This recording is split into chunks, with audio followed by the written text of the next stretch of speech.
Un truc d'un autre siècle. Le charbon. Un cauchemar pour la santé des mineurs. Ça, on le savait à l'époque. Mais ce qu'on ne savait pas, c'est que c'était aussi un cauchemar pour le climat. Le charbon est toujours aujourd'hui l'énergie la plus polluante et celle qui émet le plus de CO2. Et jusque très récemment, on a beaucoup cru au charbon chez Engie.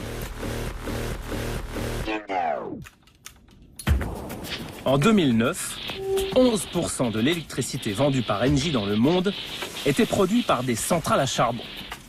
6 ans plus tard, ce chiffre a presque doublé. 20% d'électricité vendue par l'entreprise vient du charbon. Voici donc l'équation charbon du groupe français. Engie veut se présenter comme verte. Mais récemment, elle a augmenté ses investissements dans le charbon. Le charbon très émetteur de CO2 qu'il faudrait éliminer pour sauver la planète. Solution ? Il suffit de cacher le charbon pour résoudre le problème. Du coup, aucune trace de charbon sur le stand Engie à la COP21. Cet oubli fâcheux, ça tombe bien. On va pouvoir en discuter avec un responsable maison. Vous êtes de chez Engie ? Oui, je suis directeur environnement du groupe. Vous voulez pas pédaler avec moi ? Attendez, je vais déjà me... Le sport a toujours rapproché tout le monde. Vos vélos, ils sont super sympas, hein, vos petits vélos là, mec. Ah non, mais les vélos, c'est... On présente des solutions parce qu'aujourd'hui, personne n'est capable de dire quel sera le mix énergétique. Et est-ce que vous m'offririez pas une petite visite de votre stand là Bien volontiers, oui, C'est oui. vrai ? Alors, Parce que vous me parlez des solutions de demain, moi je suis impatiente de les découvrir. Un peu d'appui. Et là, forcément, le directeur environnement d'Engie va nous montrer toutes ces centrales à charbon. Alors, expliquez-moi. Mais non, on plaisante. Il va nous parler d'un truc plus présentable.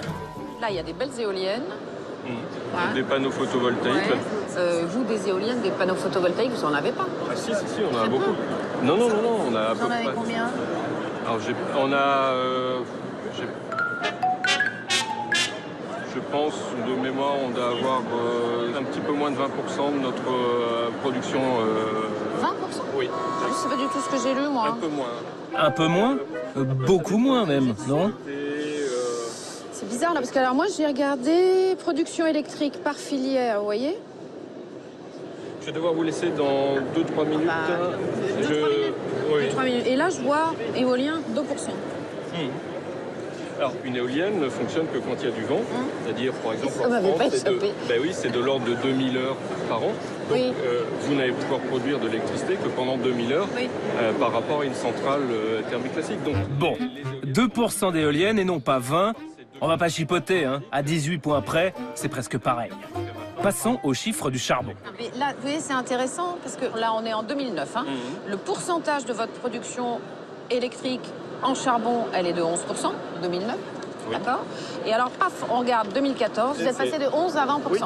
Mais c'est des centrales qui étaient déjà existantes. C'est simplement le groupe a fait l'acquisition d'une autre société qui avait dans son parc des centrales charbon. Vous faites Donc, tout pour de la même planète, le ça n'a rien changé. Bah, donc c'est votre choix, Et- vous avez fait ça. Vous n'êtes pas en train de réduire votre production de CO2, vous êtes en train de l'augmenter, malgré ce magnifique stand. Et alors moi, ma question, c'est ma question, c'est pourquoi votre production... Monsieur Casterman, Eh oh, s'il vous plaît, le micro. Merci. Merci. En pleine COP21, on n'est pas les seuls à questionner le goût d'Engie pour le charbon. Certains sont même venus de très loin pour ça. Nous avons ici des gens qui viennent d'Australie et qui vont vous parler de ce que fait Engie chez eux. Bonjour, je suis Sam, je viens d'Australie. Engie possède l'une des centrales les plus sales au monde. Ils se font des milliards grâce à ça. Et pendant ce temps-là, chez moi, des gens souffrent à cause de leur cupidité. Payez la facture, Engie. Eux n'auront même pas le droit d'entrer sur le stand.